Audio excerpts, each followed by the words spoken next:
In the wake of Old Night, Mars, the source of so many incredible technological advancements during humanity's golden age, had been reduced to a crimson wasteland.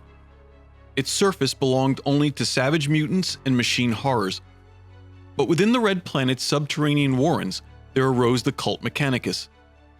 This new religion was dedicated to the machine god, a deity who taught that knowledge in the form of technology was the ultimate expression of divinity. These beliefs provided the cult Mechanicus with the discipline and tools needed for its ruling tech priests to retake the surface of the red planet and establish a new theocracy called the Mechanicum. Under Mechanicum rule, Mars had once more become a thriving world of industry that possessed the most advanced technology in the human sphere. But prosperity was not enough. The cult Mechanicus' devotees were required to pursue the spiritual path known as the quest for knowledge and recover the sacred archaeotech that the machine god intended for its chosen people. Most important was a complete copy of the legendary Standard Template Construct, the database that contained all of humanity's lost technical heritage. With fragments of the STC scattered across the galaxy, the Mechanicum was eager to move beyond the confines of the Red Planet. But while the tech priests represented the heart and mind of the machine god on the material plane, it also needed hands drawn from the rest of the faithful to embody its will across the stars.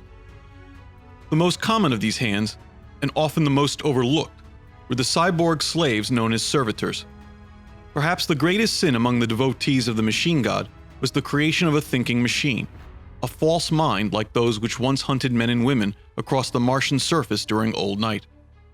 Such beings were considered abominations, twisted mockeries of humanity that were treacherous and insane. While simple computers called cogitators were allowed, this prohibition meant that a human mind must ultimately be in control of any machine, or be integrated into its mechanisms. Servitors were cybernetic drones created to fulfill all the duties once given to thinking machines during the age of technology.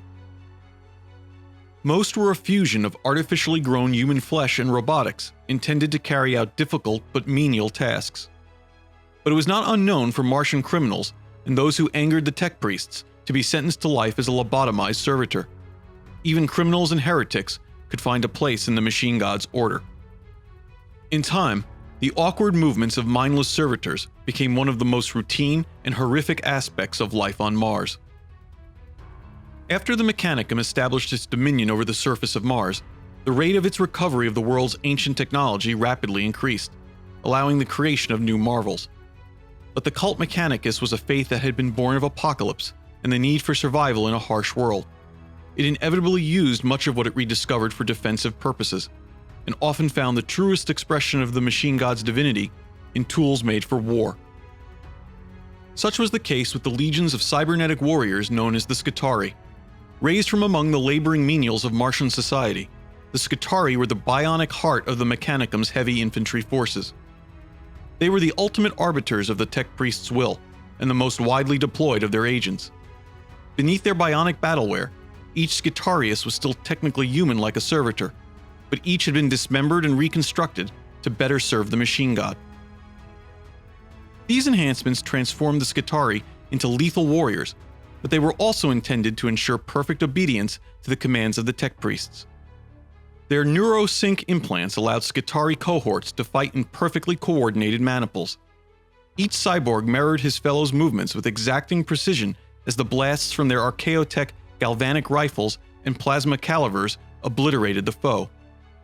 But that same technology allowed the tech priests to override the Skitarii's own wills at their pleasure, forcing their cyborg legions to undertake even suicidal engagements if they deemed it necessary. The Skitarii never minded such incidents, for they were fanatical devotees of their faith. They believed that when the tech priests took control of them, this was simply the spirit of the machine god entering and acting through them. Some among the Skitarii were mind-wiped convicts who had preyed upon their fellow Martians, or tech priests who had been handed over for conversion due to unspeakable mortal sins. Yet even they had found a place in the machine god's order. Each new wound was simply another chance to grow closer to the divine by making more room for the sacred machine within their bodies. The common people of Mars believed the Skitarii to be their foremost protectors, but they were also living examples that even the lowest and most undeserving among them could still be redeemed by the machine god.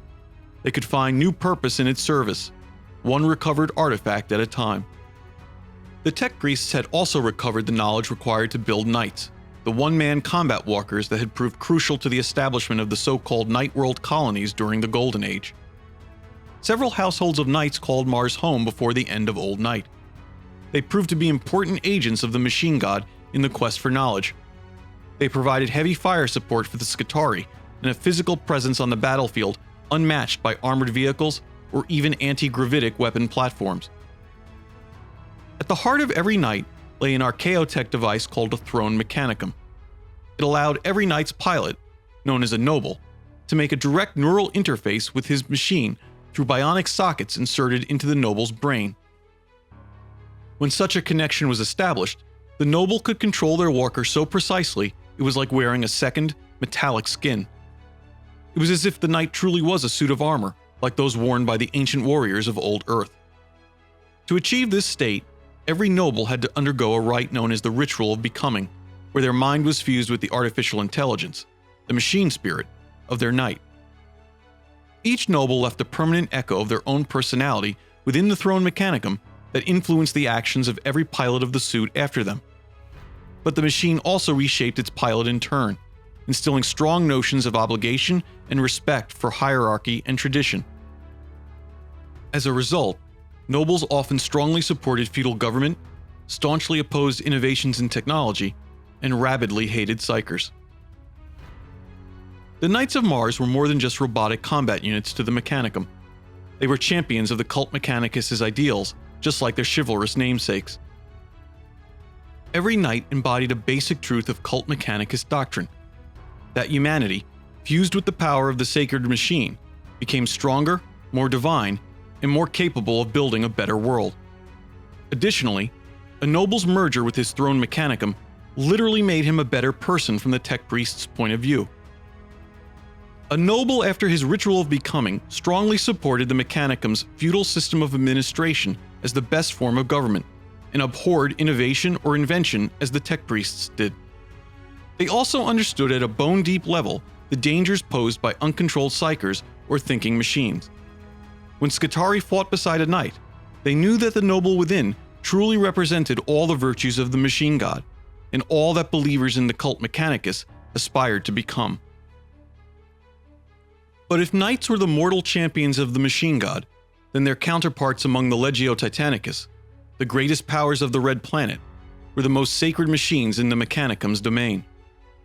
The term Titan was applied to several classes of massive, humanoid combat walkers organized into larger units called Titan legions. They were often referred to as god engines because they were believed to be actual personifications of the machine god on the mortal plane. Titans bristled with gigantic ballistic and directed energy cannons and missile launchers, capable of wreaking utter destruction upon the enemy. They represented the heart of the Mechanicum's military, and a force unequaled by any other in the human sphere. The Titans had come into existence through the tech priests' great skill at reviving the technologies of the past in new ways, and each was the size of a small or medium building. Scout Titans were the smallest, unleashed for rapid reconnaissance and fire support, while the larger Battle Titans were the most commonly deployed and the foundation of any Titan Legion's strength. The greatest of all were the Emperor Titans. They were literal walking fortresses that stood hundreds of meters tall and could bring a conflict to an end just by deploying onto a battlefield. But it was not the size of a Titan that was responsible for its sacred place in the Mechanicum's doctrine. Like a noble, the commander of a Titan, its princeps, and his assistants, or moderati, controlled the god engine through a direct neural interface with its machine spirit using a technology known as a Mind Impulse Unit, or MIU. More advanced than the Throne Mechanicum, the MIU enabled the link through an interactive sensory space called the Manifold, where the princeps felt his own body merging with the massive walker until he could no longer feel the difference between them. This required considerable cybernetic enhancement, and some princeps even had themselves placed within womb-like sensory deprivation tanks where they could better become one with their god engine. The feeling of merging with a Titan was likened to a union with the mind of the machine god itself, as close to the enlightenment promised by the quest for knowledge as could be achieved on the mortal plane. For this reason, the union was also highly addictive. If a princeps managed to master their titan's strong machine spirit, they still faced a constant battle. It would slowly erode their mind and bring on a creeping insanity and eventual death on the day their will finally failed. But before that time, every princeps could know what it was to touch the mind of their god. Even tech priests were in awe of the juggernauts that contained within themselves a fragment of their god's divine essence, and granted their princeps the enlightenment they so craved, though the price was a steep one. But the quest for knowledge demanded that the tech priests and the various hands of the machine god ultimately leave the red planet behind. To this end, they constructed a great complex of orbital shipyards around the equator of Mars called the Ring of Iron, soon to become the largest man-made structure in the galaxy. Long before the Age of Strife came to an end, Martian void ships outfitted only with sublight plasma drives constructed at the Ring of Iron set out across the Sol system. They found only chaos and savagery on its worlds. The tech priests were most interested in Terra, for they knew that the human homeworld still housed many ancient technological secrets, and the feral techno-barbarians who called it home might one day use them to fall upon Mars.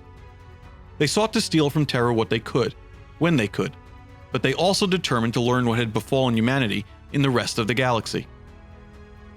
So it was that Mars recovered the technology to build the massive warp drives of the Golden Age, and constructed their own great Arx Mechanicus in the berths of the Ring of Iron.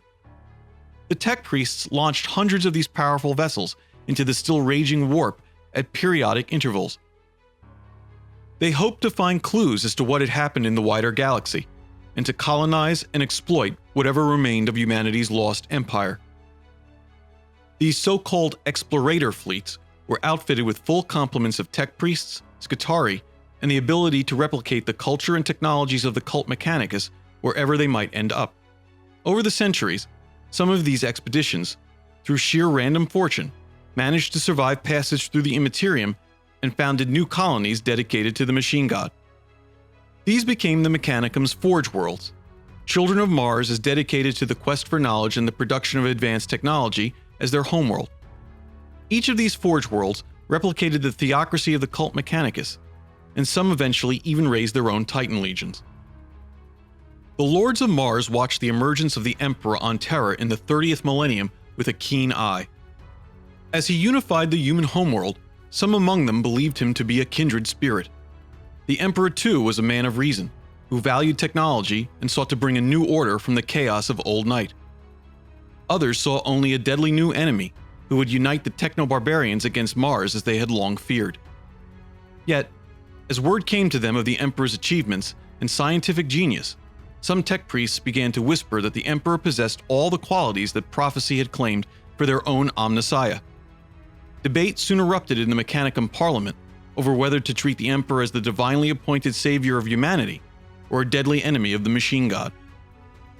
It was in the midst of these arguments that the warp storms that had so long isolated the Sol system from the rest of the galaxy finally ceased.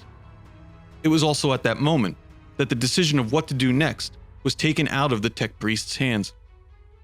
For the Emperor chose to make the first move and come to Mars.